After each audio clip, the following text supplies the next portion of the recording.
number 10, we have an abandoned hospital that Hitler stayed in. Check out Beechworth Hospital in Berlin. Located 30 kilometers outside Berlin, the huge hospital has been used as a place to treat tuberculosis, as well as transforming into a military hospital in both the World Wars. In 1916, Adolf Hitler was admitted to the hospital after being wounded in the Battle of the Somme. Later in World War II, it was exclusively used to treat Nazis. Now, a lot of people have been nursed back to health here, which is pretty concerning if you think about it, because it's not a place that I'd really want to spend where Nazis regained their life. I don't know. They say that the walls absorb history. Well, there's some pretty intense history that could have been absorbed into these walls. The hospital is vast too, seriously huge. While it is abandoned, it has been used as a film set on a couple of occasions. For example, it was used in the 2012 movie The Pianist. At number 10, we have Glendale Hospital. Now, this hospital was one built in the 30s to help deal with the tuberculosis epidemic. The building was used in other ways as well until its closure in 1982 because of the high levels of asbestos in the building. Today, police patrol for trespassers, but that doesn't stop graffiti artists, curious teens, and ghost hunters from exploring the abandoned hospital. One local urban legend is that if you sneak inside the hospital, you will be chased by the ghosts of the patients who passed away in the building. A local resident said,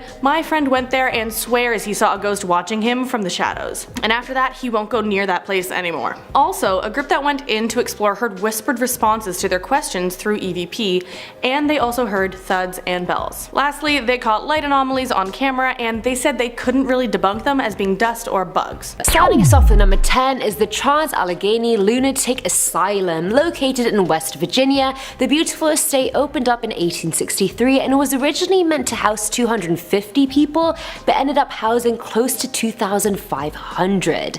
The asylum was problematic from day one. I mean, it had a separate wing just for black people.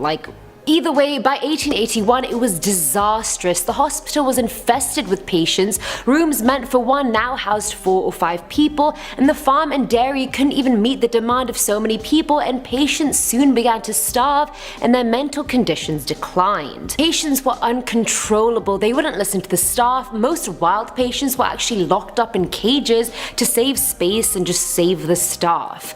When investigating the hospital, a reporter found a body cooler open with a body inside. They found patients sleeping on the floor and freezing due to lack of heat. Sanitation was at an all-time low, and by the time the place closed, its cemetery had been expanded to 666 acres to make space for all the dying people. When visitors go there now, they can feel the rage, they can feel the bad energy in the air. The asylum was abandoned and nothing was removed from the inside, so it looks exactly as it did when all this was going on. Ripped wallpaper from the patients, visitors have even seen the wallpaper peeling off in front of their eyes.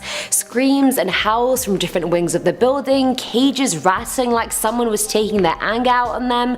It was a lot. It is a lot. Starting off this countdown, we have Rolling Hills Asylum.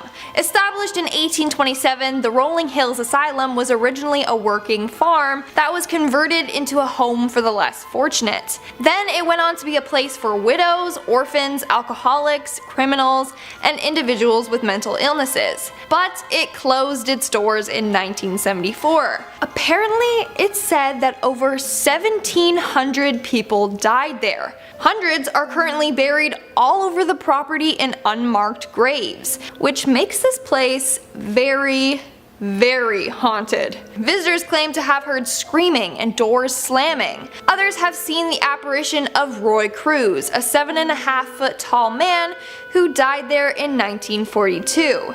And the hospital even has something known as a shadow hallway, a hallway where you can see tons of ghostly apparitions. Starting us off at number 10 is the Areadale Mental Hospital. This is an Australian psychiatric hospital. Patients got there in 1865 and it was closed in 1998. Electroconvulsive therapy and transorbital lobotomies were common practice, which not even children were excluded from. It was explored by John and Deb Christopher of the Drifter Paranormal Investigative Team, and they experienced a lot they couldn't explain. They went in with a ton of equipment and they encountered what they believed to be a friendly child ghost, or specter, that set off their K2 EMF meters in sequence. It was as if the ghost was running past them. Now, they said the feeling in that room was lovely, like a playing feeling because of the ghosts or spirits that were there, but that was their nicest encounter of the time there. They heard other sounds and wheezing, whistling noises, and the sound of furniture being dragged, but As John said, there is no bloody furniture there. So the pair physically saw some cell doors moving and other things, and got a bit of a creepy feeling. And they said yes, it was a windy night, so maybe that could be the doors, but they were in the middle of the building and hadn't noticed any drafts. So if you want to test out that location yourself, there are paranormal tours on most weekends, so maybe give it a try. Coming in at number 10, in Germany, legend has it that there is an abandoned hospital overrun by zombies. The KinderKrankenhaus on the outskirts of Berlin is pretty terrifying, A, because it's an abandoned children's hospital, and B, because it might be infested by brain-sucking zombies. From the outside, the building in the woods has been battered by the elements, but on the inside, well, who knows. Urban legend has it in the nearby town that the old abandoned hospital is home to a number of zombies waiting to strike. Those who dare visit the location have taken some terrifying pictures of the interior and exterior, although I haven't seen any zombies. My question is, are they regular zombies or are they child zombies? Either way, ugh. Coming in at number 9 is the bloodbath. Now this one is gruesome and shared by a user called Paravel. So they shared that they were working their regular night shift in a bone marrow transplant unit with another nurse. They had 5 patients, and as the other nurse was coming out of room 4, she shared that the patient in there had died a very gruesome death. He was sedated and approved to go home, but that same night, the nurses heard the sound of someone falling. They went in to check on him and saw nothing but blood. The man had pulled out his own central line,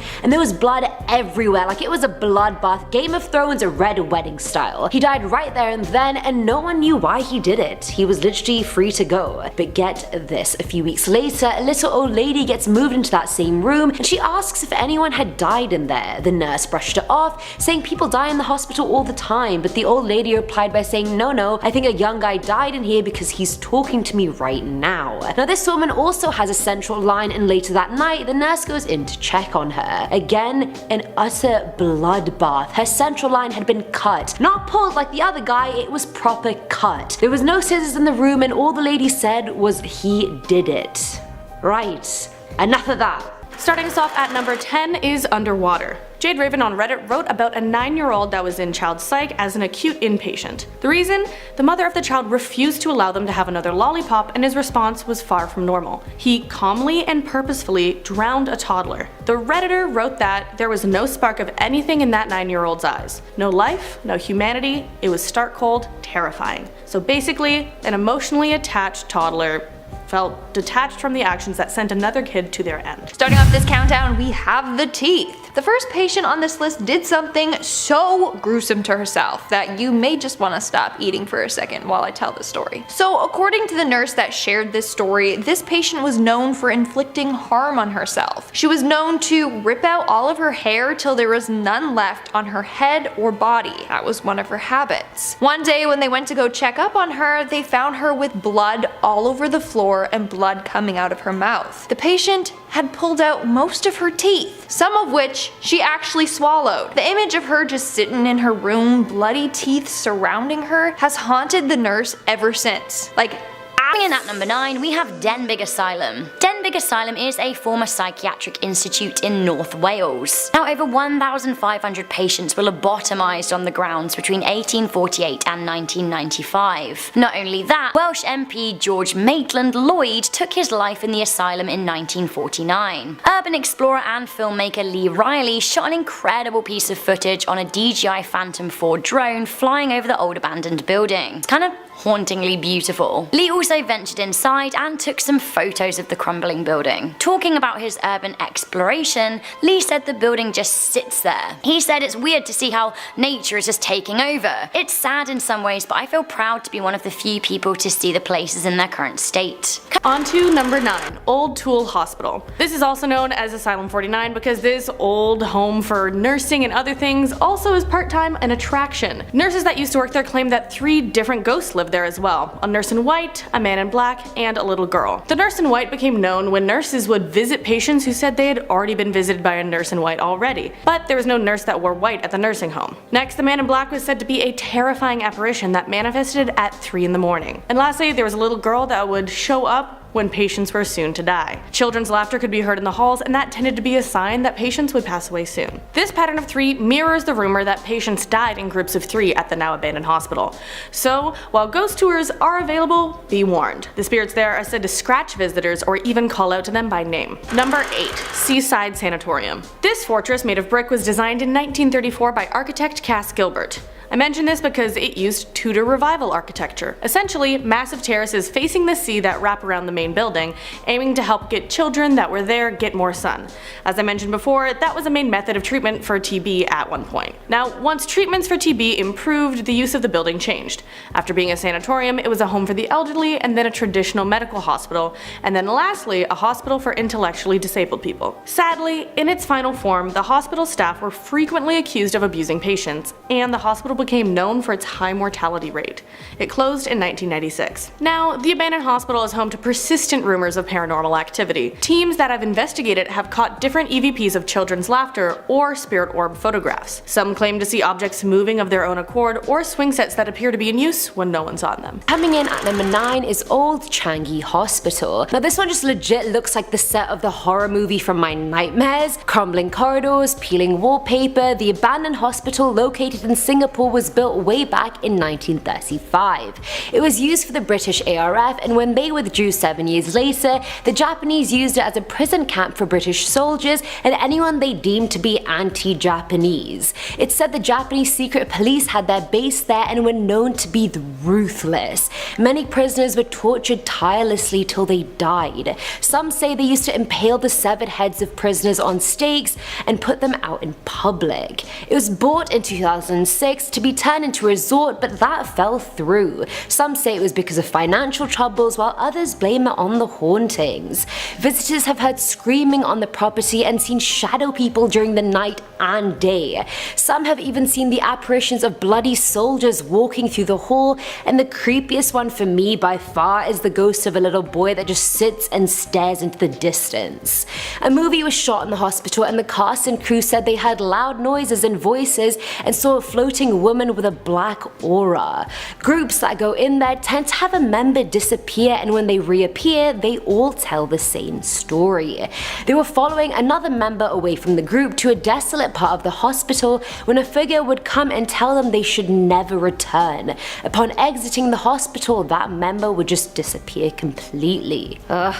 I'm getting cringes, I'm getting goosebumps. Moving on to number 9, we have Topeka State Hospital. The Topeka State Hospital, located in Kansas, operated from 1872 to 1997. And this hospital, much like the others on this list, has quite a dark history. So apparently in the early 20th century, a reporter visited the facility and witnessed some terrifying things. He said that he saw a patient that had been strapped down for so long that his skin was growing over the restraints, and there were other patients that were chained up like animals. But a majority of them just sat in the hallways on a rocking chair, rocking back and forth, staring at the walls all day. That's something straight out of a horror film.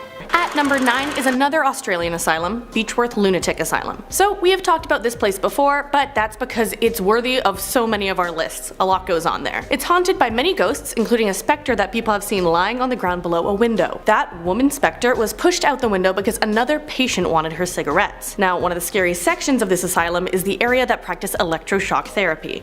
Visitors of the area today say that area is colder than others. Now, this could be because of the haunting idea of the practices that occurred there, or it could be because the ghosts of the people who died in the asylum linger there in hopes of escaping their past pain. Other visitors have heard sounds of children laughing and playing, and one woman went with her son and saw him talking to himself. Her son said he was talking to a boy named James who lived in the asylum, but there was no one there. Little unsettling, but hopefully it was a nice conversation, you know? Hopefully. Coming in at number 9, we have the Killed by Death legend. Killed by Death is an urban legend that focuses on sick kids in a children's hospital. Children are admitted to the hospital with severe flu-like symptoms and see a creepy, nightmarish monster stalking the corridors at night. Those still ill with the flu are taken one by one at night by Kinderstod, which means child's death in German. The Kinderstod sucks out the kids' souls, leaving them to die prematurely, although doctors think it was their just a weak immune systems killing them. only people with the flu can see the monster, leaving healthy people to think the kids are delirious when they complain of seeing the beast. It turns out that while this creepy child-killing monster seems like the stuff of urban legends, after some digging I found out it was actually an adapted creepypasta from a 1998 episode of Buffy the Vampire Slayer. Thought it sounded pretty familiar. Next at number 8, we have false hope. This one comes from an ER nurse who spoke from a now deleted account on Reddit. She had an old lady stay in the ER overnight that was near death. They saw the signs: irregular breath, barely responsive, pale and cool, so they turned the lights down and kept an eye on her monitor. They searched and couldn't find any family, and then on top of that, she was a DNR, do not resuscitate. So the writer says they were basically waiting for her to die. She was close. And then, an hour later, all of a sudden, she's standing at the door of her room with all of her clothes back on, just there. Apparently, she was hungry, so they got her food, and while she ate, the old woman talked to the staff a little bit in her room, but then she told her nurse she was tired and wanted to lie back down. Within 30 minutes, she was dead. This surge of energy is called rallying before death, and it's not uncommon, but it's super unnerving, just like this Redditor said, and it's just unnerving to see so much life in a person before death. Scary. Next at number 9 is Porphyria. So Deviana Morgan on Reddit shared her mother's experience since her mother had worked in mental institutions previously. She even worked at a large and well-known asylum before it shut down apparently. One patient where she worked was a woman who thought she was something like a vampire. Because of this, she was limited to being allowed out only 1 hour per day. And even during this time, they had used safety precautions because she already killed at least one worker at the hospital before they made these changes. When she asked for more information about the patient, she was told by the others that the patient had killed at least 2 of her children. She also wounded another and her husband. The explanation she received was that the patient had a physical condition called porphyria that made her crave blood. And at number 9, we have the appetite. So this next patient was placed into a hospital after suffering severe brain damage. She was so bad that she would tend to eat anything around her. She has eaten styrofoam cups, plastic cutlery, plates, and even her clothes. As a result, she was kept in a padded cell with absolutely nothing in it, or else she would try to eat it. One night though, she plucked out one of her eyes. When nurses found her, they wondered where the eye had went. But I'm sure you know where this is going. They later found that she had eaten her own eyeball. This isn't fake, guys. These are real stories. Coming into number 8, we have Britain's largest lunatic asylum. Hellingly Hospital has been abandoned for 18 years. Sitting in the Sussex countryside near the village of Hellingly, the building has fallen into disrepair. The main hall has a theatre-like vibe with some spooky high ceilings. Some of the old equipment is still in the building too, like this patient's chair for example. I can imagine someone laying in that chair while a doctor prodded and poked them with utensils. The fact that the chair can still be found in the building is pretty chilling. On to number 7, the McRaven House. So this one was built way back in 1797 in Mississippi, and the McRaven House has been called a time capsule of the South. There were expansions to the house in 1836 and 1849, but each addition left the initial construction untouched. So this house makes our list because it was a Confederate field hospital during the Civil War, and several residents passed away within the home. The former owner of the residence, John Bob, was murdered just outside the premises,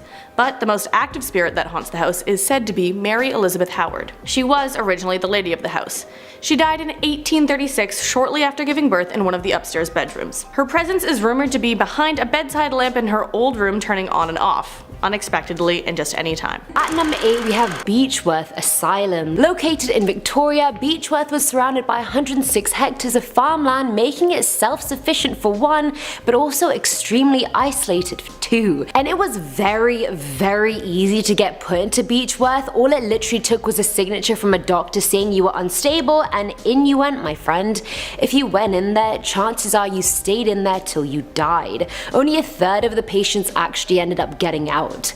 Physicians who worked at the hospital always spoke about brutal treatments, very troubled patients, and no hope of escape for anyone. It opened in 1867, and during its 128 years of being open, around 9,000 patients died on the property. Treatments involved isolation cages, straitjackets, restraint chairs, lobotomies, and electroshock treatments. People who go there have seen the ghost of a young girl who tries to communicate with you in any and all means experience possible. They've seen the ghost of nurse matron Sharp in the halls as well. But the Gravilla wing, where the electroshock therapy took place, is especially creepy. Visitors report feeling icy cold in that area, and that a woman was pushed out of a window in that ward because another patient wanted her cigarettes. People have reported seeing her body on the ground where it fell all those years ago. Others have heard children laughing. One visitor's son was found talking to himself, and when asked who he was talking to, he said James, a little boy that lives at the asylum.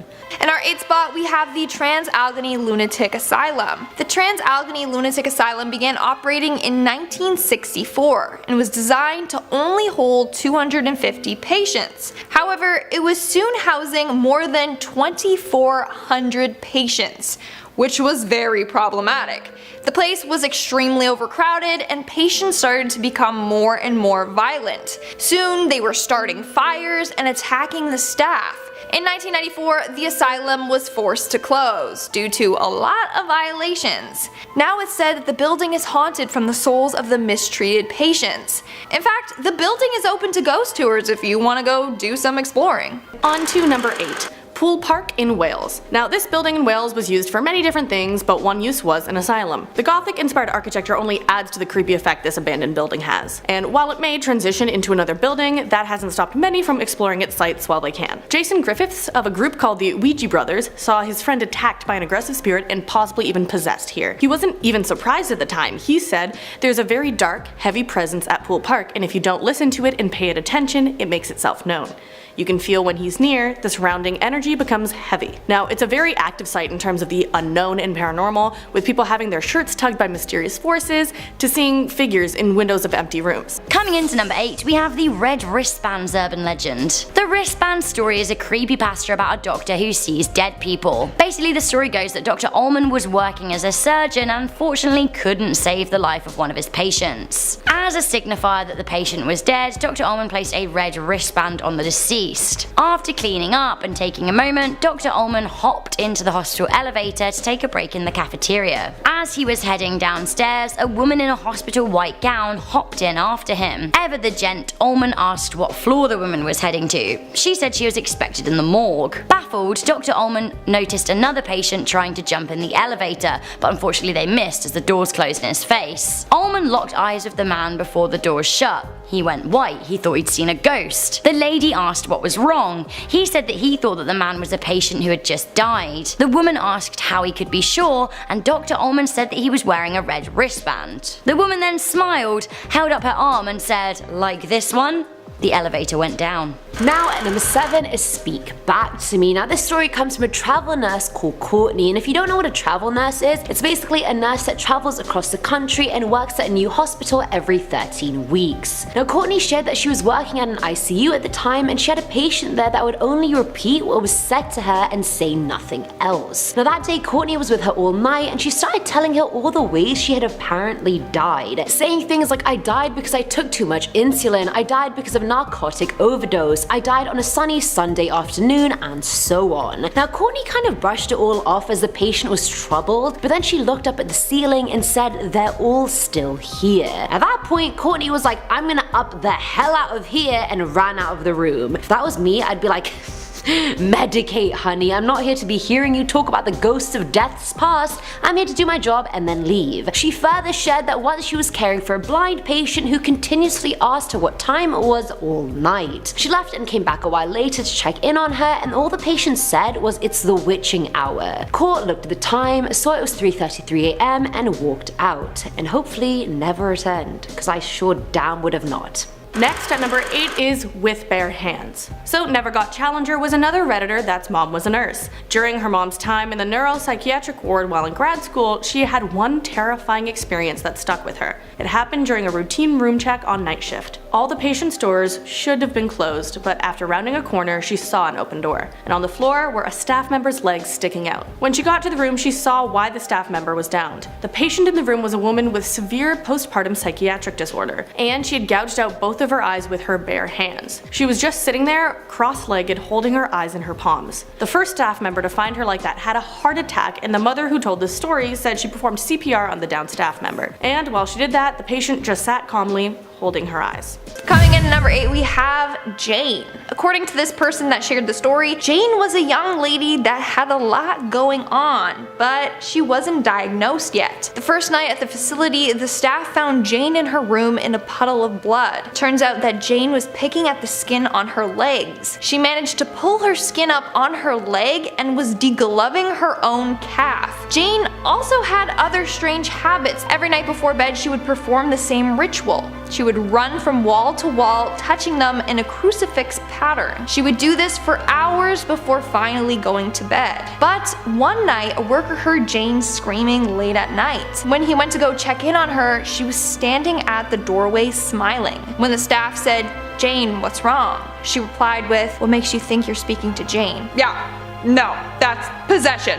Jane is gone. That's the devil you're talking to. Coming in at number 7, this next hospital is also in Berlin and is rumoured to be haunted by zombies. This hospital was also a children's hospital, which makes things even creepier. The facility was called KinderKranken House, which to the English tongue makes it seem even scarier. These days the building in the woods has been battered by the elements and ransacked by vandals. Urban legend in the nearby town is that the old abandoned hospital is home to a number of zombies waiting to strike. Those who dare visit the location have taken some terrifying pictures of the interior and exterior. On the flip side though, some of the graffiti is pretty cool. Number 6, Rockhaven Sanitarium. This sanitarium opened in the 1920s and was one of the first to try kinder alternatives to the treatments that were given at the time. It was a woman's only asylum during a time when men could plead a woman's insanity during a divorce with little to no evidence. Obviously, a lot of people were sent to different asylums that were using much worse treatments, but those two reasons made this asylum very ahead of its time. So Rockhaven was bought by the city of Glendale in 2008, but it is essentially abandoned. Those who guard or take care of the property have reported unusual encounters though. They say they have seen lights switching on, clocks changing time, figures passing in front of windows,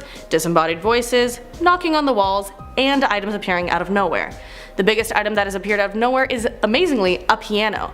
Before then, it was only seen in vintage photographs, but then there. One local historian gives tours of the property every once in a while, and he says that the hauntings are borderline pleasant. Must have been because it was a nicer asylum.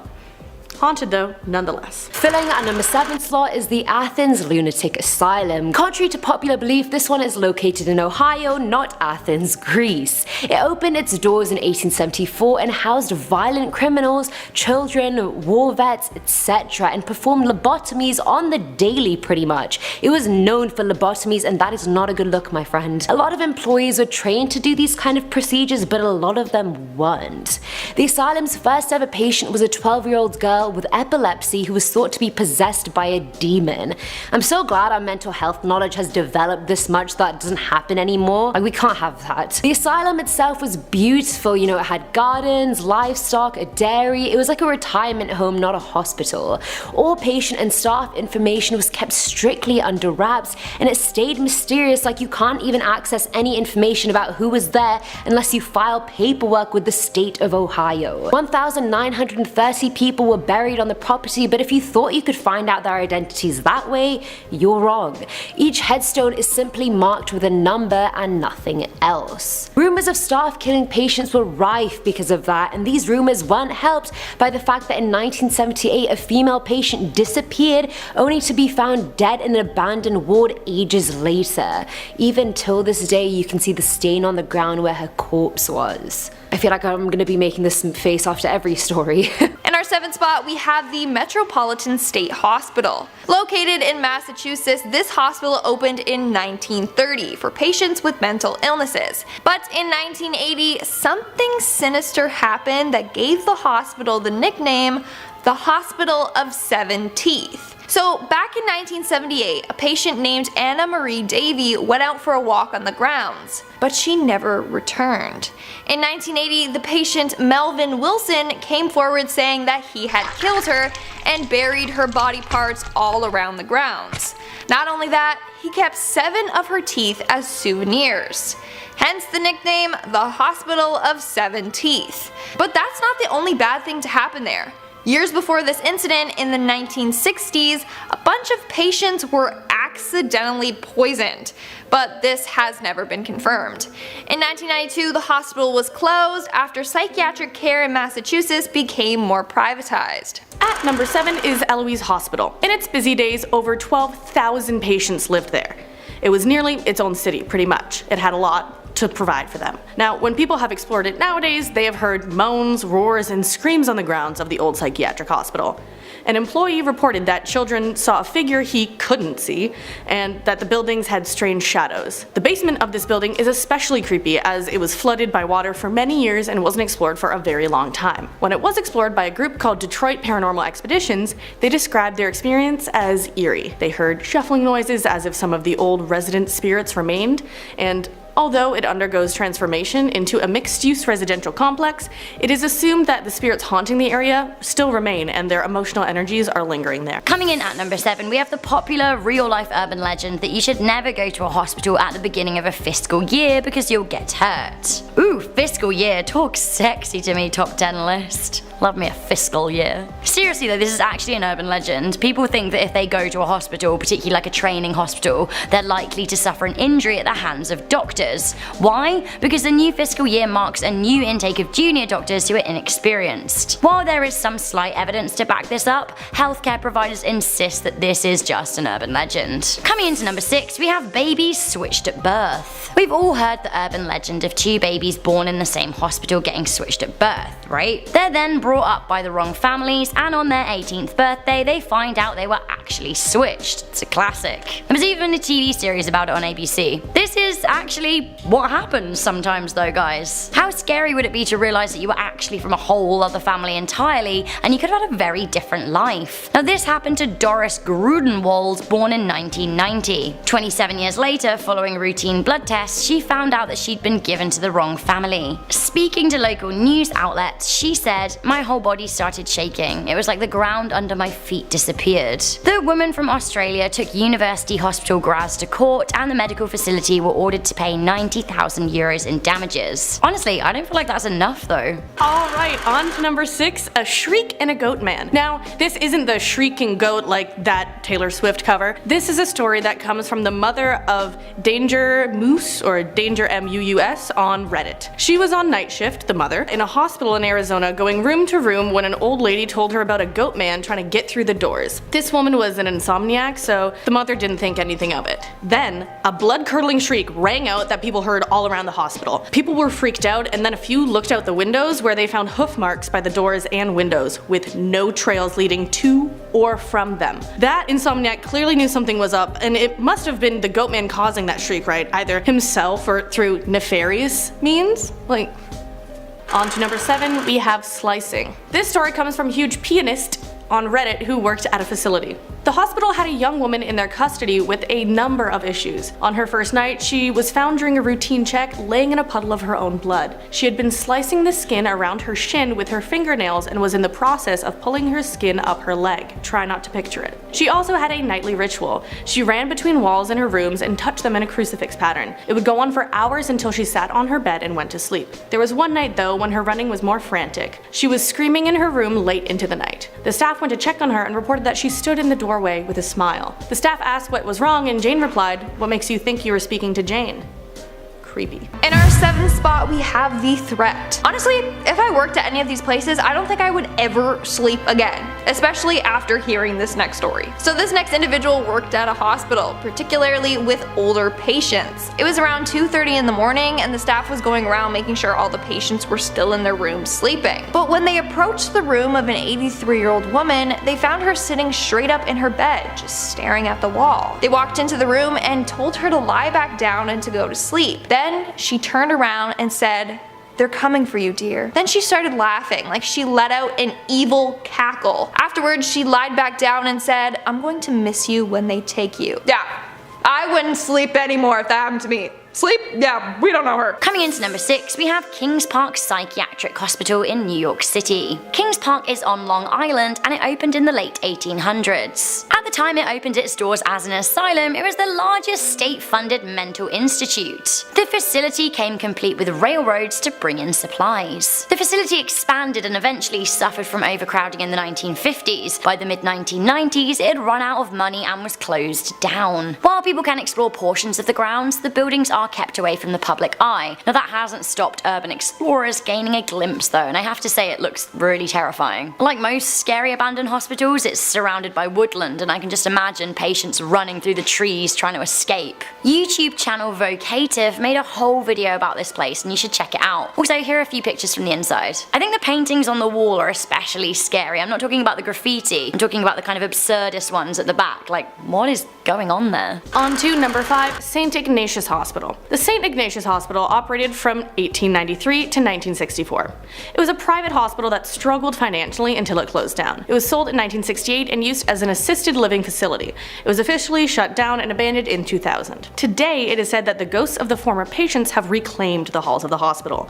One of the main ghosts is believed to be F.E. Martin, the hospital's first fatality. He unfortunately died after being crushed between 2 railroad cars. People who dare to visit have reported hearing strange growls and being attacked by unseen hands. Now at number 6 is Taunton State Hospital. This type of hospital was kind of like a self-contained city, and honestly the architecture was gorgeous. It looks like the estate of a very wealthy British man that wears a monocle. It was meant to give patients a chance at occupational therapies, let them have fresh air instead of isolating them in dark small rooms. Built in 1854, the Psychiatric Hospital has a very colourful history. They used to do frontal lobotomies often. In the 1870s, they used to put patients in water tanks and then put them in extreme cold to try and shock them out of their ailment. Later on, electric shock therapy was used on thousands of patients. Jane Toppin, a sociopathic serial killer, was one of its most infamous patients. And if you don't know who Jane is, she confessed to killing at least 31 patients while working as a nurse. Fantastic. And it said staff at the hospital used to conduct satanic rituals in the basement. They used to take patients down there and they were never seen again. Most of the buildings closed down by 1978 and became a mental health facility for convicted juveniles, but 97% of staff said the conditions of the hospital put everyone at risk. They didn't go into what they meant by conditions. Did they mean the decrepitness of it all? Did they mean the hauntings? Staff later came out saying they always felt uneasy on the property, especially if they went near the basement.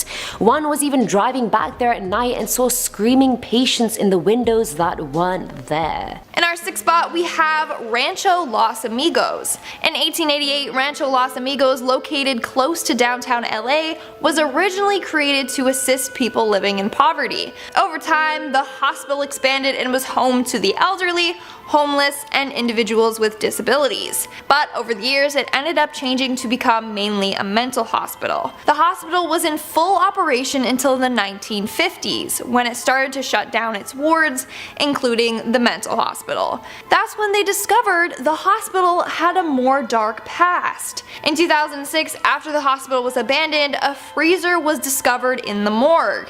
Inside of it were mummified, amputated limbs, and brain tissue samples. Guess they didn't want to take that with them.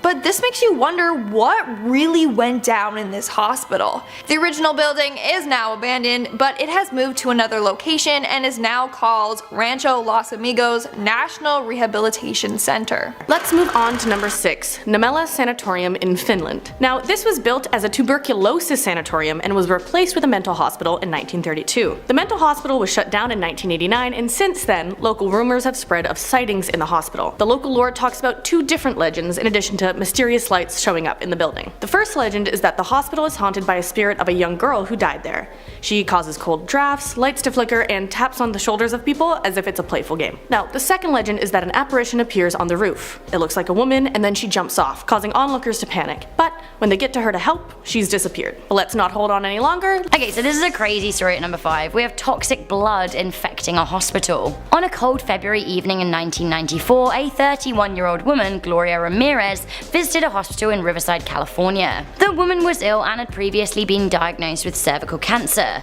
Now the woman had some very unusual symptoms. Her heart was beating rapidly, her blood pressure was plummeting, and she was taking slow, shallow breaths. She was injected with Valium and other drugs to sedate her. When she was stripped of her clothes, doctors noticed that her body was covered in an oily sheen and there was a garlicky odour coming from her mouth. When her blood was taken, doctors noticed that it smelled very strongly of ammonia. The medics who had taken her blood soon became queasy and then fainted. One stopped breathing for several minutes and another shook uncontrollably, losing the feeling in their limbs. It seems that Ramirez was releasing a toxicity. 23 of the 37 emergency room staff members on shift that evening experienced symptoms. Now 5 of them were hospitalized and 1 spent 2 weeks in intensive care. Ramirez died that evening and there was no official explanation from Livermore investigators about the bouts of illness on the ward that night. Weirdly enough, this urban legend does actually seem to be true. There are news articles about the incident. Filling our number 5 slot is the hallucination. Now this one's from Reddit user Whites42 who worked as an ICU nurse. She shared that a woman in her 20s had come in with serious cardiac abnormalities and then abruptly went into respiratory distress. She was put on a ventilator and was sedated just enough to keep her lucid. She could nod to answer questions and that's all they really needed from her at the time. Now a few nights later, the patient in the room next to her has died, but the body was yet to be taken to the morgue. Now the girl's room door was closed and the male patient's curtain was drawn, so they never met nor did they see each other. The nurse went to check in on the woman and she looked like she was about to die, like she was in pure panic mode, and the nurse asked her if she was cold, were you in pain, are you warm, and she said no to everything. She then asked if she saw something and she started nodding aggressively. And mind you, just because she was sedated that doesn't mean she was hallucinating, like she wasn't. She started probing and asking questions to try and figure out what she was seeing, and she found out that the patient was seeing a Caucasian bald man missing his left arm. The nurse then freaked out when she realized the patient was seeing the ghost of the man who had died in the room next to her without ever actually seeing him. Okay. On to number 6. Water cure. At the Topeka Asylum for the Insane in 1903, the attendants used torture under the direction of head staff. It was called a water cure against insane women at the asylum. Those who disobeyed Miss Houston, the head of staff, would have a sheet thrown over their head by attendants and be pulled down to the floor. Miss Houston would then pour water out of a pan onto the face in rapid succession until the patient obeyed orders. It was also known as simulated drowning and also sounds similar to waterboarding. Moving on, number 6, we have the photos. So this story was posted on Reddit by the user Ping. She told the story on behalf of her sister, who is the director of a psychiatric hospital. According to her sister, one of her patients would cut open her arms, legs, and torso. But wait, it gets worse. After doing so, she would take photos of her family and place them under her skin and then close the skin around it. I seriously don't know how the workers do it. Like, I would be traumatized if I saw someone do that. Another New York asylum up next. We have the Willard Asylum for the chronically insane at number 5. This is one of the creepiest places on earth. Operating from 1800 until 1995, rumors circulated that once people were admitted here, they would never be leaving. The average stay of a patient here was 30 years, which is actually longer than most life sentences, so that's pretty intense. It's also said that the people who died in the asylum were buried in nameless graves in the hospital grounds. As the hospital was closing down in 1995, an employee found 400 old suitcases stowed away in the loft, clearly packed away as if the person was never going to leave. The cases contained personal items and letters from family members, which is really sad if you think about how the patients weren't allowed to keep them. Some contained old photographs, which are really haunting to look at when you know that these people were admitted to the hospital and never allowed to leave. We are now at our 5th and halfway mark with Creedmoor Psychiatric Hospital. Back in 1912, this hospital opened up in Queens, New York for individuals that were said to be mentally ill. Most of the patients had psychosis or schizophrenia.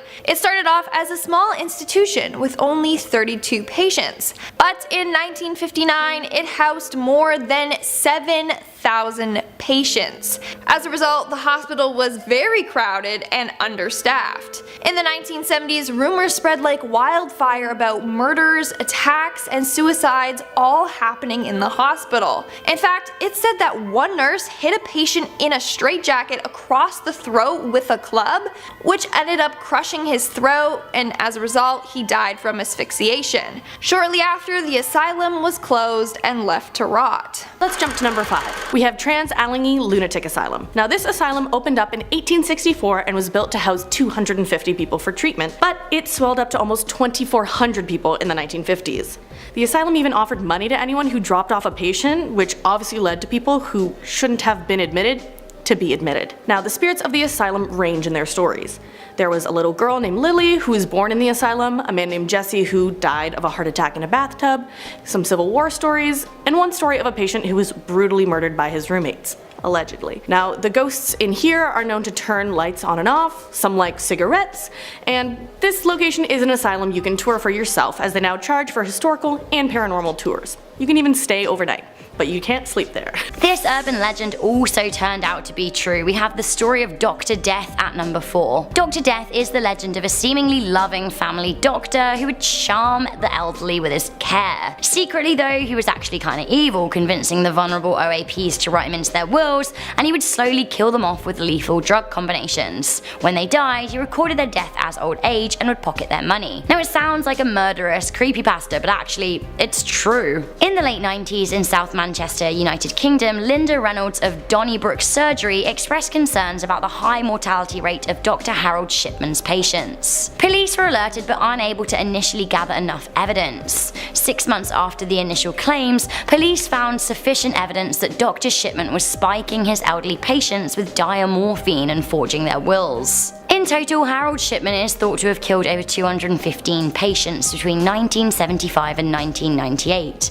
215. The majority of his victims were women, although he did kill some men. The majority of his victims were also usually over the age of 75. The youngest was in their 40s. Moving on to number 5, we have What If. So a redditor that goes by Cromulent shared their story of a conversation they had with a man who was confined to a mental health facility. Cromulent said that even though the man was delusional, he was very smart as well. They were discussing how some people in mental institutions think the CIA or other agencies have put microchips in their head or other ideas. The man was arguing why the claim shouldn't be dismissed. He said, "It's precisely because such delusions are so common that mental patients make the best test subjects." And it's pretty accurate. The subjects are stuck in one place, constantly observed, and their concerns aren't taken seriously.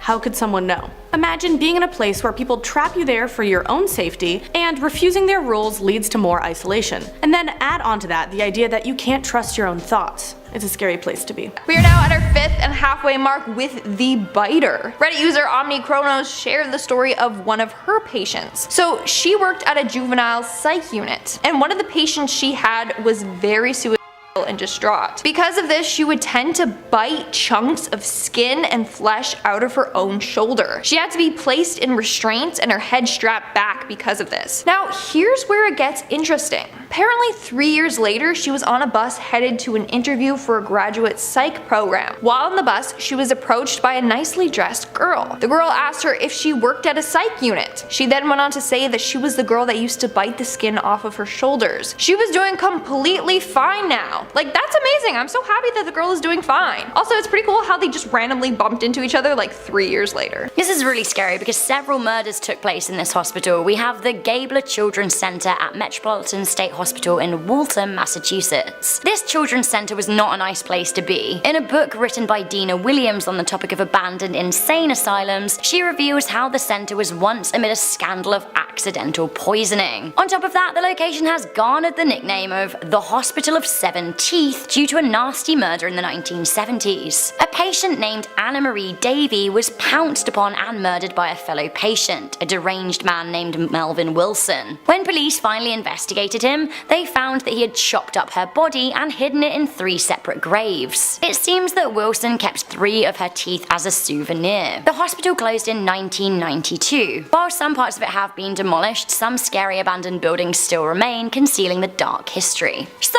what is scarier than a creepy abandoned hospital? At number 4, Central State Psychiatric Hospital. So this hospital originally opened in 1842 as Georgia State Lunatic, Idiot, and Epileptic Asylum. It was the first public psychiatric hospital in Georgia. A century after it opened, it swelled to 200 buildings across 2,000 acres. At its peak, it housed up to 13,000 patients. The treatments of the time are appalling. Lobotomies, electroshock therapy, straitjackets, and even children being confined to cages were methods used at the hospital. With the large numbers it housed and the mass graves nearby, it is no wonder that people have had paranormal experiences there. People report voices or strange sightings close to the graves where over 25,000 people are buried. The sightings are typically said to be simple visual anomalies, but golfers from nearby have also reported hearing screams from within the abandoned buildings. Additionally, passerby have felt strange as they come near the buildings with feelings they can't really explain. Coming in at number 5 is Knockton Hall. Located in England, during World War I it was used as a home for wounded American officers, but by World War II it was a military hospital. By 1957 it was open to the general public and closed down around 48 years later. However, things were bad, but not when it was a hospital, when it was a home. It's said the ghost of a young girl roams the hall and enjoys being in one bedroom in particular. Staff staying in that room used to get woken up at 4:30 am every night by a young girl crying by their bed. She would say things like a devilish man had done this to her and other things like that. The story claims the ghost is a servant girl who became pregnant after being with the owner's son, and he then later murdered her. The apparition of a grey lady has also been seen around the hall, but God knows who the hell she is, but she's there. Making our way down the list, number 4, we have the Gojeom Psychiatric Hospital. This next abandoned hospital is named one of the most haunted places in South Korea, and one of the freakiest places in the world.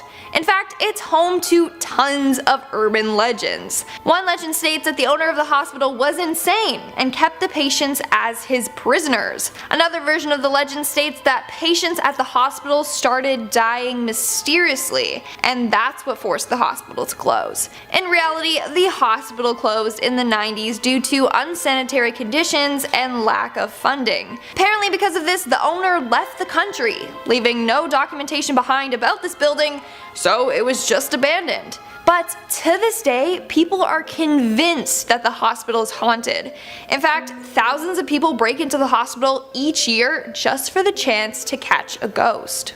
Let's move on to number 4, Bethlehem Royal Hospital, aka Bedlam Asylum. The term Bedlam, meaning a scene of uproar and confusion, or chaos, or madness, came from this place. Bethlehem, Bedlam. And it's understandable how the term came from this place once you look at its history. It used to be a psychiatric institution in London that began in the 1400s, way back, and patients were locked up in chains and the treatments used on them bordered on torture. The residents of the areas surrounding the hospital complained about the sounds of cryings, screechings, roarings, brawlings, shaking of chains, swearings, frettings, and chafings. So the ghosts don't just haunt the Royal Hospital, but also Liverpool Station, since the station was built over the cemetery of the facility back in 1874.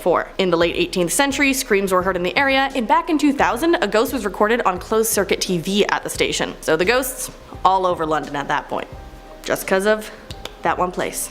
Total bedlam. Coming into number 3, we have the legend of King Seat Psychiatric Hospital. You could literally not pay me to go here, like nothing, no money. This is an old abandoned mental asylum in New Zealand of all places. Staff were nasty to patients with many abuse claims and even murder claims coming from relatives of those admitted to the facility. Interestingly, despite many patients dying in their stay at King Seat, it's said by locals that more staff members and nurses died than any of them. There are some suggestions that something in the place led people to suicide. Now the building is abandoned, which makes it even creepier. I have no idea why you would ever visit, but if you did, you can still see the scratch marks on the walls where patients tried to claw their way out of the rooms. That is not all you might find either. It seems that the building has been at the centre of paranormal investigations for years, with local legends saying that the building is haunted by as many as 100 ghosts. Most famously, the ghost of a grey-looking nurse is said to stalk the halls.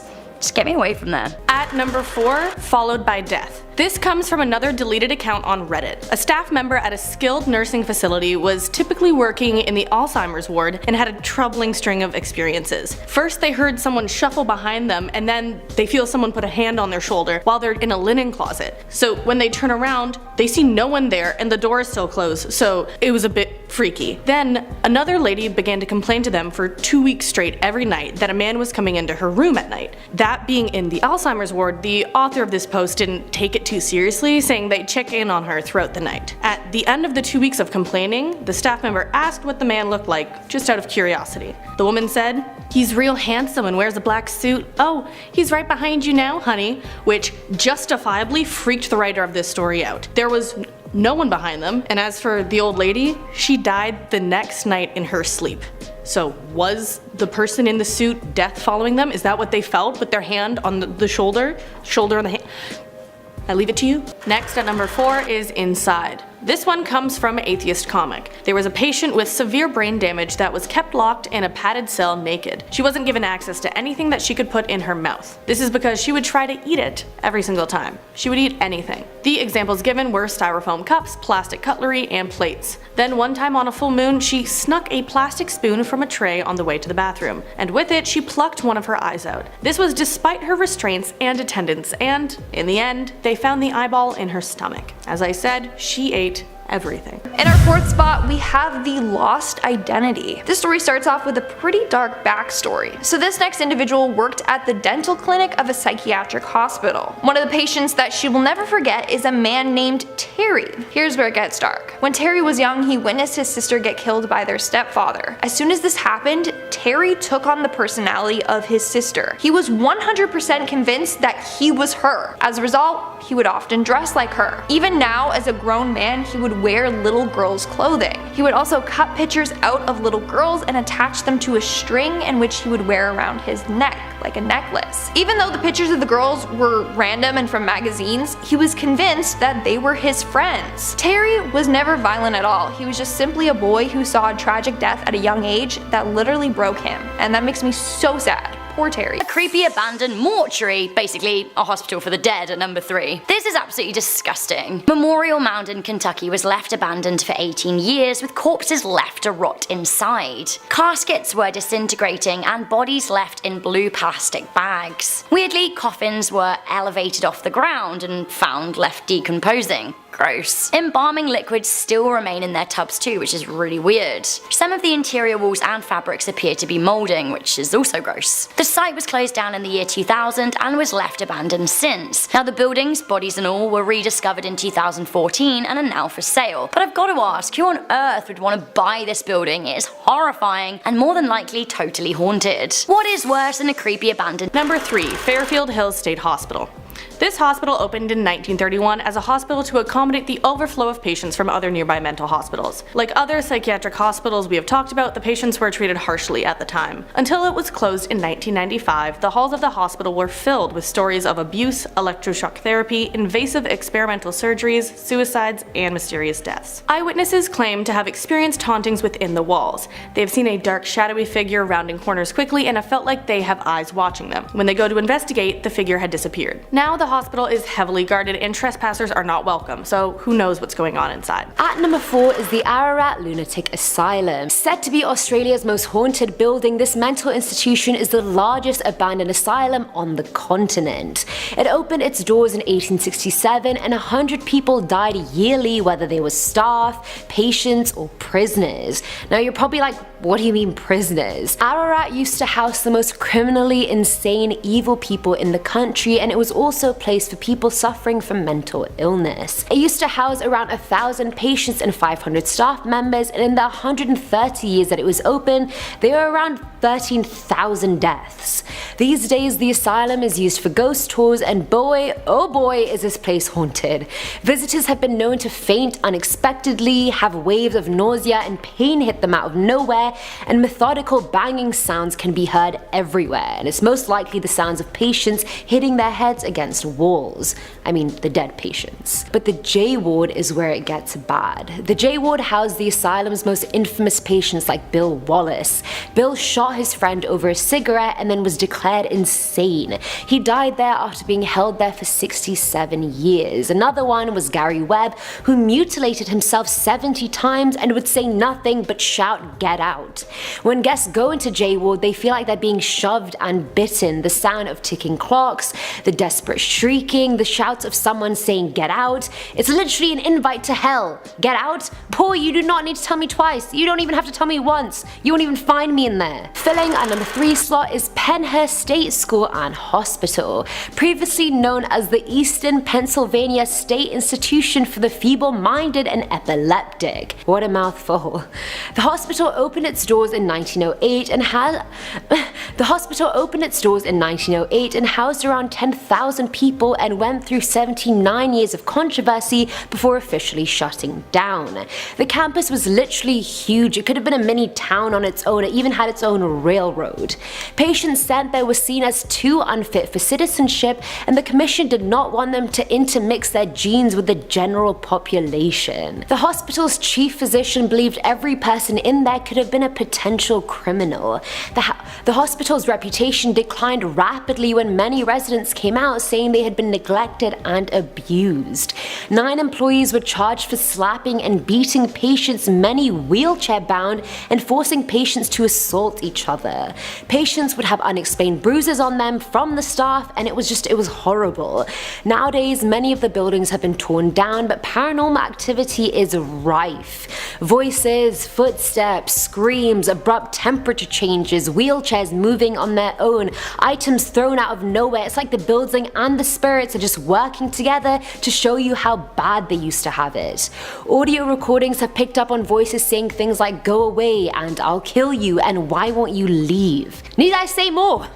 I don't think I need to. In our third spot, we have the Zelda Fitzgerald Sanatorium. Built in 1859, this sanatorium, once called Tioranda, was originally built for the Civil War officer General Joseph Howland. Then in 1915, it was converted into a psychiatric hospital. In 1934, novelist F. Scott Fitzgerald took his wife Zelda there with hopes to cure her schizophrenia. Hence why people now refer to it as the Zelda Fitzgerald Sanatorium. However, it is probably most known for housing the patient Frances Seymour, aka actress Jane Fonda's mother. Frances ended up taking her own life there after cutting her throat with a razor in 1942. In 1999, the hospital closed and of course is now said to be haunted. At number 3 is Gojeom Psychiatric Hospital. Now, this hospital has so many legends that there's even a movie based on it. It's known as one of the most haunted places in South Korea. It was demolished in 2018, but that wasn't before many teams explored it after hearing all of the legends.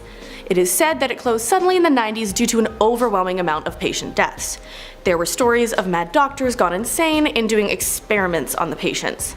The more logical reason that went around as a rumor to explain the closure was that it was no longer up to code. Either way, strange happenings were recorded by those who went there and explored. There were doors opening on their own, warnings not to go into room 402, glass shards being thrown across hallways, and demons scratching visitors. All of that, you name it. Now, Gojeom didn't get its reputation for nothing. There are also rumors of shadows, voices, moans, and screams, but I guess that's typical in all the scary places.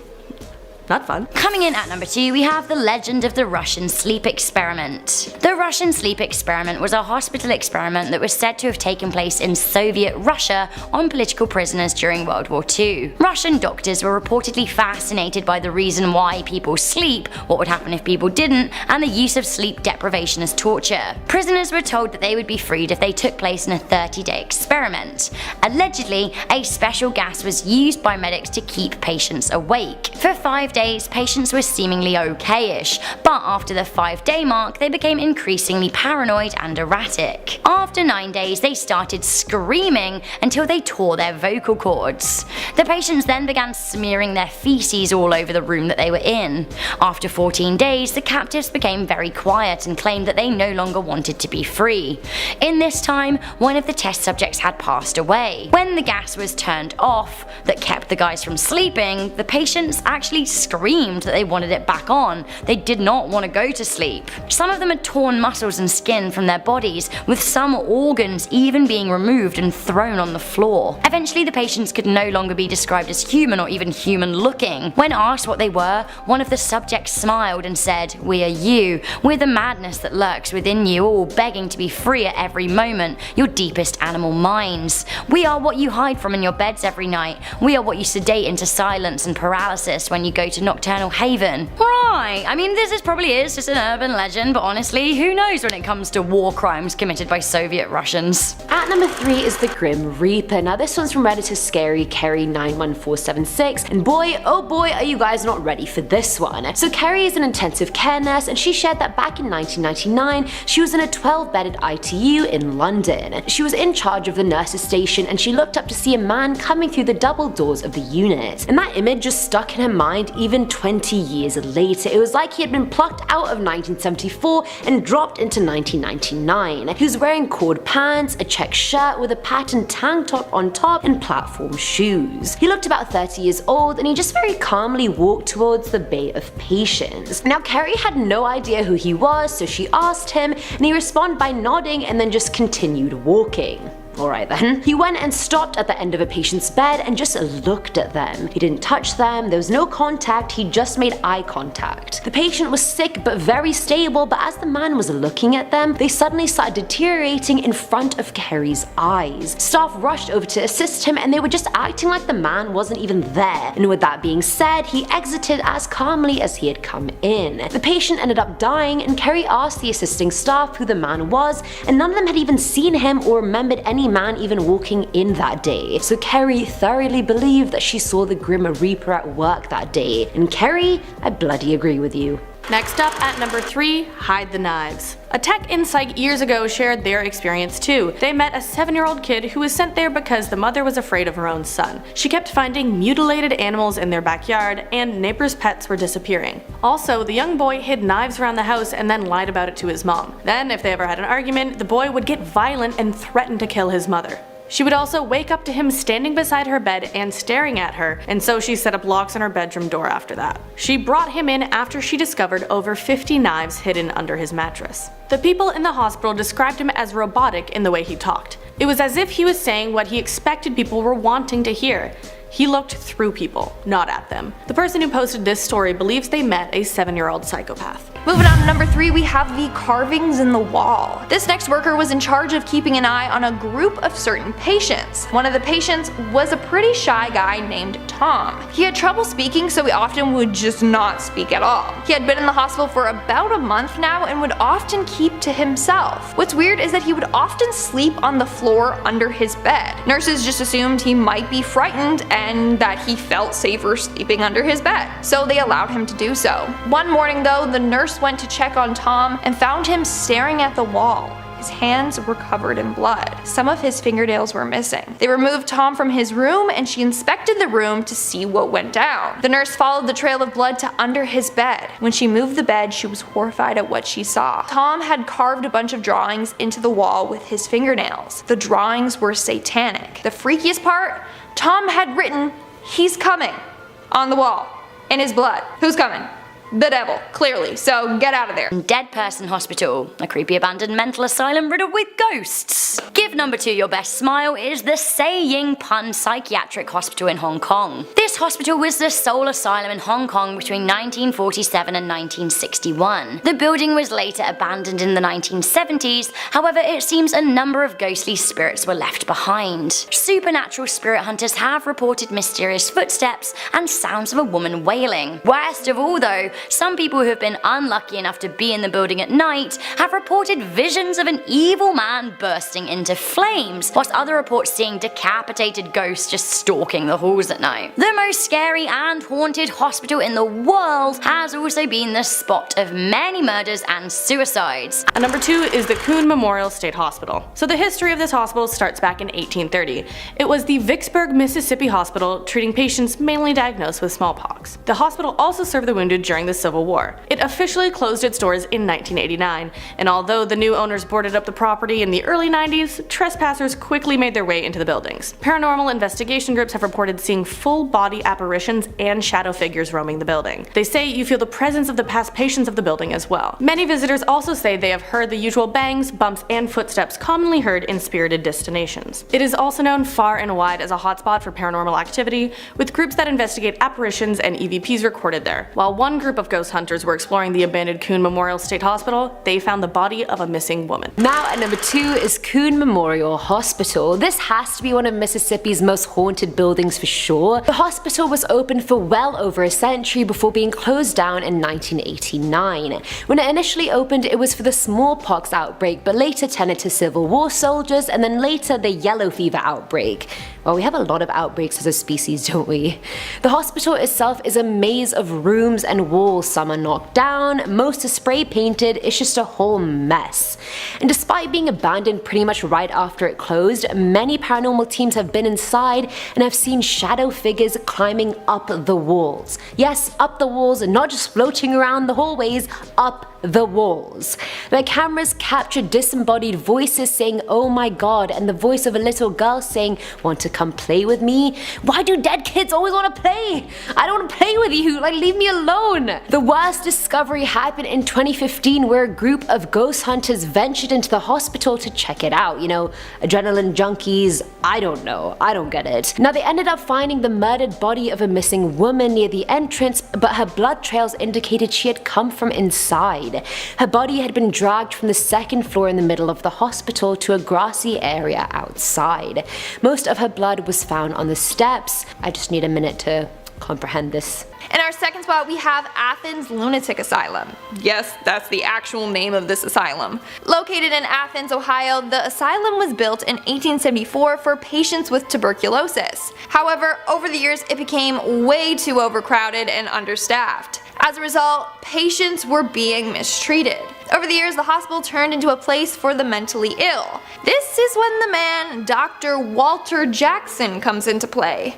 Dr. Jackson loved transorbital lobotomies. He believed that it could cure all mental illnesses. So at this hospital, he performed 200 lobotomies.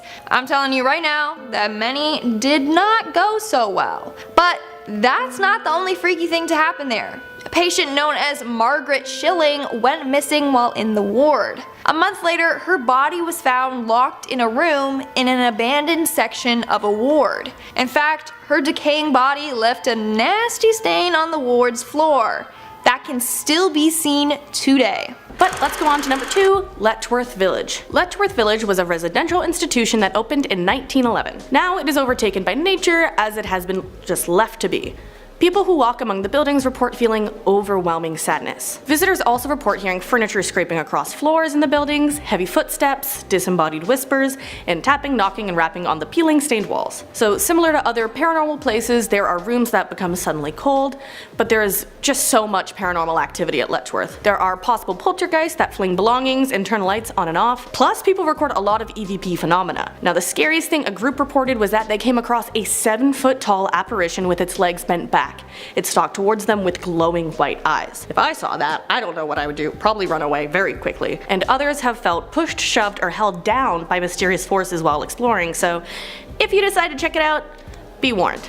There's a lot. Finally, at number 1, a disgusting and scary urban legend that turns out to be true. Coming into number 1, we have Chinese hospitals sell dead babies to eat. What is this? The rumour was that a number of hospitals in China were selling aborted child fetuses, as Chinese people believed that eating them would boost their stamina and sexual health. This, unfortunately, is the truth. This was happening. It was even reported that surgeons were eating the fetuses themselves. Now in 2011, South Korean customs seized 17,000 pills containing powdered baby flesh that had been smuggled in from China. There was a documentary made about the practice that aired in South Korea that showed doctors refrigerating dead babies. The undercover reporter learned that corrupt medics at hospitals were selling the dead babies on to paying customers who wanted to eat them for their health. One anonymous consumer even said that he'd cook the fetuses in a soup with ginger and orange peel. How disgusting is that? At number 2, we have a C-section nightmare. It comes from P as in Peter on Reddit, who had a traumatizing experience while getting a C-section. She said that when the doctors were preparing to close her, she had blood splash on her face. Her own blood. She wrote that one of the doctors working on her must have dropped one of her organs. Like, hello? This woman was simultaneously giving life and being reminded that hers is fragile. She at least had a good attitude about it because she said her family got their money's worth from the anesthesiologist who wiped the blood from her face and glasses. But that's an organ falling and splash. I don't know how they are not super traumatized by this, but that's the miracle of life, ladies and gentlemen. At number 2, teacher. So as a pharmacy tech, one of this person's job was to dispense patients' medications. As a 5'2" woman, just like me, she was accompanied by either a male nurse or a security guard. That was for safety reasons. But other than a death grip on her arm or a manic outburst every once in a while, she didn't face many issues. There was one 9-year-old boy who was always polite to her and found something to compliment about her every single time they met. He was also well-spoken and nice, so she began to look forward to saying hi to him, and that was until other female nurses saw. They asked if she was out of her mind. Apparently, when he was in kindergarten, he grew very attached to his young female teacher. He began calling her mom and left notes saying he wished he was her son. His home life was normal, and the teacher said she couldn't be his mom because that would hurt his real mom's feelings. He already had a good mom. So he went home and killed his own mother in her sleep by cutting her throat. And this was all so his teacher could be his mom. The female staff at the hospital then, after knowing that story, had a general rule of not interacting with him too much to prevent any kind of attachment from forming. In our second spot, we have the bones. Just when you thought this list couldn't get any darker, we got this story. Literally, I was scripting this while eating mac and cheese and wrong decision. Stop eating. So this next patient had a tendency to harm himself. In particular, his habit was to break his own bones. Now, you would think that would be extremely painful, but for some reason, to him, it wasn't. In fact, he has broken his left arm more than 3 times over the years. Basically, as soon as it heals, he purposely breaks it again. And as a result, his left arm barely functions. When asked why he does this, he told the workers he loves the sounds of bones breaking. He also always has broken fingers and toes. He's just constantly snapping and breaking his bones. Now they have restrained him so that he can't harm himself. But still, I could never imagine breaking my own bones on purpose. It's like the scene in The Orphan when she like puts her arm in the if you see that movie, you know what I'm talking about. At number 1, we have King Seat Psychiatric Hospital in New Zealand. Now this hospital was opened up in 1932 and shut down in 1999. The King Seat Hospital was not a nice place to be when it was opened, and seemingly is even worse now it's closed. The maximum security psychiatric unit was very, very intense, and you can still see the bars that were placed on the window, as well as the scratch marks in the walls from where patients were clawing to get out. Local legend has it that more nurses died at the facility than patients. Since the hospital's closure in the 90s, several death cases have been reported and investigated as manslaughter or murder amid repeated claims of abuse. Some said that staff even beat several patients to death or just simply let others starve. There have been over 100 ghost sightings in the building, which has been the subject of many paranormal investigations over the years. Many people believe that the hospital is haunted by the Grey Nurse. Others report seeing a number of shadows. Now, it might not all be bad. A family that lives nearby has claimed that ghosts play with their children, and they're quite friendly. Creepy though. Very creepy. Lastly, number 1, Oklahoma Tuberculosis Sanatorium. The Eastern Oklahoma Tuberculosis Sanatorium was built in 1921 to care for patients with the disease. It was closed down in 1975 from a declining need for the facility, in part due to the new advancements in treatments. It is believed to be haunted by the spirits of the children who died while being treated. One Native American woman who was admitted to the sanatorium as a teenager lost many of her friends there. She remembers a moment when the janitor there, who also worked as a gravedigger, pointed to her and asked, "When will I be coming to you?" Also, during author Cheryl Pearson's research on the history of the sanatorium, she found out very disturbing information. Native American children used to be tested on for cures to tuberculosis at this hospital, most likely so cures for white children could be found. Those children who were tested on are believed to be the ones who haunt the abandoned ruins to this day. And finally, at number 1 is Gojeom Hospital. Located in South Korea, it's said to be one of the most haunted buildings in the country. I mean, CNN even called it the freakiest place in the world. The hospital was randomly and abruptly closed in the 1990s, and people only really found out why ages afterwards. They weren't making money, the conditions were beyond unsanitary, there was no proper sewage disposal, and worst of all, a lot of the doctors themselves were mentally ill and the patients were murderous. All in all, it's just not a good mix. The story goes that patients and staff alike would randomly die without cause and would later be found at their desks or in their beds. It said a doctor on the staff was mentally ill and he was the one killing everyone inside. The bad juju they left behind was so bad that visitors who go in there have come out screaming after hearing moans and seeing shadows and being scratched by nails that aren't even there. And in our our number 1 spot, we have Waverly Hills Sanatorium. Located in Kentucky, this hospital was originally built in 1910 as a hospital for patients with tuberculosis. Sadly, tons of patients ended up dying from the disease.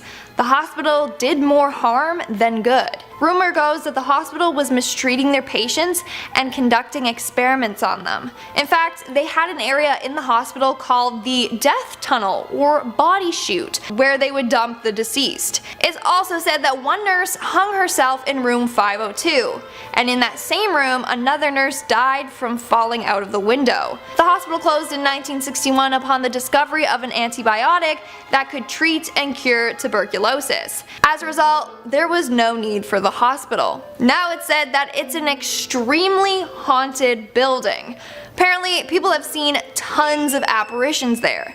The most famous one being of a boy named Timmy, who likes to play with rubber balls. He also likes to run from room to room. It's said that if you roll a small ball down a hallway, then Timmy will roll it back to you. Also, why are all ghosts either named like Timmy or Tommy? That's what I need to know. But let's go on to our number 1, Poveglia Island. So this island is known for a lot of supernatural happenings, but there was a large mental hospital on the island that ran from 1922 to 1968. There's a legend that one mental health doctor there tortured, butchered, and ate many of the patients. Now, this is allegedly before he went mad and jumped to his death from the bell tower, but I would argue that he was probably mad before that if he was eating patients. Now, the legend states that it wasn't the fall that actually killed him when he jumped from the tower, but a mist that came up from the ground and strangled him. Now, the ruins of the hospital remain on the island to this day, but it is now illegal to step foot on the island. This is due to the number of haunted happenings that go on there. Now, there's said to be many plague spirits on the island from the number of bodies dumped there during the plague, as well as the spirits of those harmed by the doctor from the mental hospital. Alright, at number 10 we have a mass hallucination. This one was posted by a nurse that goes by RN_waitress on Reddit. During a 2012 outbreak of fungal meningitis, the acute care floor she was working on had at least 10 to 15 meningitis patients. The floor itself has a capacity of 20. Many of these meningitis patients were having the same hallucinations. The nurse wrote on Reddit that they experienced children in the corners of their rooms and auditory hallucinations of religious music. Now, if you think this was a prank being played by sick patients, then think again. All of the patients were in isolation with no shared rooms and no communication between one another. So what do you think caused it? Specific parts of the brain the fungal infection was affecting, or was it something else? And last but not least, at our number 1 spot is The Repetition. Now this one's from Redditor Cam Brewer, who was a 4th year nursing student when this happened to them. She was sitting for a 28-year-old woman who was going through alcohol withdrawal, and it was the 3rd day, which is scientifically the worst. And sitting is basically when you sit by a patient that could be dangerous to themselves or others, and this woman was fully restrained, like hands and feet were bound to the bed. She was shouting racial slurs at the nurse and spitting on her, and after a while started straight up hallucinating. She thought she was in her car driving with her 2 kids in the back, and she kept begging the nurse to take the wheel. She then explained the car crash in vivid detail, saying that her son had died. She kept crying and apologizing and repeatedly kept asking the nurse to hand her the body of her dead son. She was sedated, and when that wore off, the same hallucinations happened again. The same scenario happened 8 times in this woman's 12-hour shift, and after hearing it enough times, she realized it wasn't a hallucination at all. This was something that she had actually done, but was replaying in her mind in her delirious state. Can you imagine being so delirious that like you're hallucinating a car crash where you killed your 7-year-old son, but it's not hallucination, it's real? Nope. At number 1 is cockroach. So this one is not for the faint of heart, just warning you. One person's dad told them a story of a time he pulled a cockroach out of someone's tongue. What the doctors assume happened is that the patient ate roach eggs along with something else that cut their tongue. This unique situation let the egg embed itself in the tongue and hatch there. So the person was admitted with a horrible looking tongue that needed to be dissected so the doctor could take out a still squirming cockroach. And in our number 1 spot, we have the eyes. Again, if you're eating something, maybe just put your food away. Just wait until this video's done. Believe me, you won't have an appetite after this. So this story was told by a daughter whose mom worked at a neuropsychiatric ward. One night while she was doing the room checks, she came across a very horrific scene. She turned the corner and saw that a staff member was collapsed on the floor. She immediately started doing CPR and called for help. The staff member had suffered a heart attack after seeing what the patient had done. The patient, who suffered from severe postpartum psychiatric disorder, was just sitting on the floor, with her own eyes in her hand. Yeah, she gouged out her own eyes and was just holding them. And while the mom was frantically trying to save her co-worker's life, the patient just sat there calmly, smiling, holding her eyes.